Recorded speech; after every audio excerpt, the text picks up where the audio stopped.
యుద్ధం మానవీయ సంక్షోభంతో 15 నెలలుగా అట్టడుగుతున్న గాజాకు ఊరట కలిగించే పరిణామం చోటు చేసుకుంది. మరోసారి తాత్కాలికంగా కాల్పుల విరమణకు ఇజ్రాయెల్, హమాస్ అంగీకరించాయి. ఖతార్ రాజధాని దోహాలో వారాల తరబడి జరిగిన చర్చల అనంతరం బుధవారం ఎట్టకేలకు ఈ మేరకు ఒప్పందం కుదిరింది. ఇందులో భాగంగా కనీసం 6 వారాల పాటు యుద్ధానికి విరామం ప్రకటిస్తారు.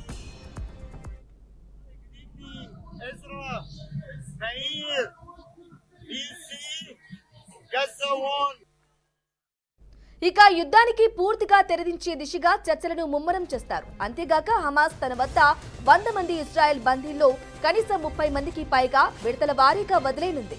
బదులుగా వందలాది మంది పాలస్తీనా ఖైదీలను ఇజ్రాయెల్ విడుదల చేస్తుంది. ఇక దీంతో పాటు గాజాలో నిర్వాసితులైన వేలాది మంది స్వస్థలాలకు తిరిగి వెళ్లేందుకు అనుమతినిస్తుంది. అంతేగాక గాజాకు కొద్ది నెలలుగా పూర్తిగా నిలిపివేసిన అంతర్జాతీయ మానవతా సాయాన్ని పూర్తి స్థాయిలో అనుమతిస్తుంది. ఇక ఈ మేరకు ఇరు వర్గాలు అంగీకరించినట్లు చర్చల్లో పాల్గొన్న 3 అమెరికా ఉన్నతాధికారులు, హమాస్ ప్రతినిధి తెలిపారు. దీనిపై దోహా త్వరలో అధికారికంగా ప్రకటన చేస్తుందని చెప్పారు.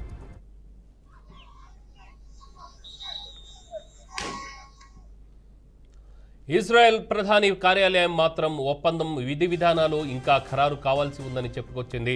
ఆ తర్వాత దానికి కేబినెట్ ఆమోదముద్ర పడాల్సి ఉంటుందని పేర్కొంది. తాను ప్రమాణ స్వీకారం చేసే లోపే గాజాలో యుద్ధానికి ముగింపు పలకాలంటూ అమెరికా కాబోయే అధ్యక్షుడు డొనాల్డ్ ట్రంప్ హమాస్కు ఇటీవలే అల్టిమేటం ఇవ్వడం తెలిసిందే. లేదంటే తీవ్ర చర్యలు తప్పవని ఆయన హెచ్చరించారు.